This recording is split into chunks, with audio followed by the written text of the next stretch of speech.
அரசியல் வரலாற்றிலேயே எதிர்க்கட்சியை சார்ந்தவர்கள் என்ன சொல்றாங்க, திமுக தான் ஆட்சியை அமைக்கும் அப்படின்னு சொல்லிட்டு சட்டசபையில ஒரு எதிர்க்கட்சி எம்எல்ஏ சொல்றானா, அதான் திமுக. அதான் திமுகவோட சாதனை.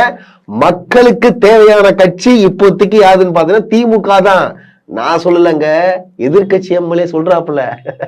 அதாவது ஓபிஎஸ் இருக்காரு இல்லையா, ஓபிஎஸ் கூட இருக்கிற சார்பு எம்எல்ஏக்கள்லாம் வந்து நேத்து பார்த்தோம்னா ஸ்டாலின் அவர்களை வந்து புகழ்ந்து தள்ளிட்டாங்க. நேத்து பார்த்தோம்னா லாஸ்ட் நாள் சட்டசபையில.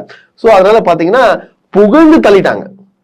வருகின்ற தேர்தலில் மீண்டும் வெற்றி பெற்று தமிழகத்தின் முதல்வராக நமது மாண்புமிகு தலைவர் மு க ஸ்டாலின் அவர்கள் வர வேண்டும் என்று புரட்சி தலைவர் எம்ஜிஆர் ஆசியோடும் புரட்சி தலைவி அம்மா ஆசியோடும் மீண்டும் மீண்டும் வர வேண்டும் என்று இந்த நேரத்தில் நான் அவர்களை வாழ்த்தி எங்கள் அண்ணன் ஓபிஎஸ் அவர்களின் வாழ்த்துக்களோடு நான் நன்றி கூறி எனது தொகுதி மக்களுக்கு நன்றி கூறி விடைபெறுகிறேன். நன்றி, வணக்கம்.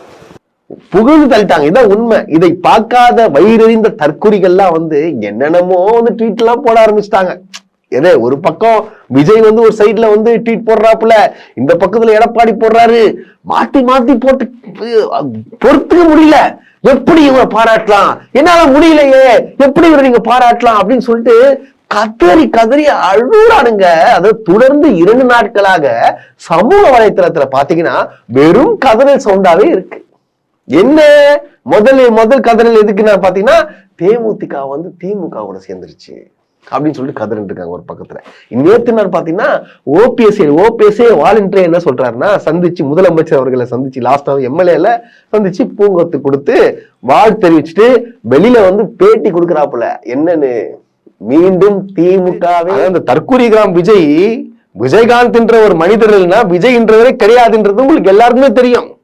ஆனா ஒரு நன்றி கெட்ட மனிதர். ஒரு பாத்தீங்கன்னா ஹாஸ்பிட்டல் இருக்கும்போது கூட ஒரு தடவை பார்க்க கூட வரல. இறந்த பிறப்பு மட்டும்தான் வந்து பார்த்திருக்காரு. இது வரைக்கும் எந்த குரு பூஜையிலும் கலந்துக்காம அவங்களோட பொதுச் செயலர் புஷியானந்த விட்டு அனுப்பிச்சு பார்த்து வர சொல்லுவார் தான் இவரு.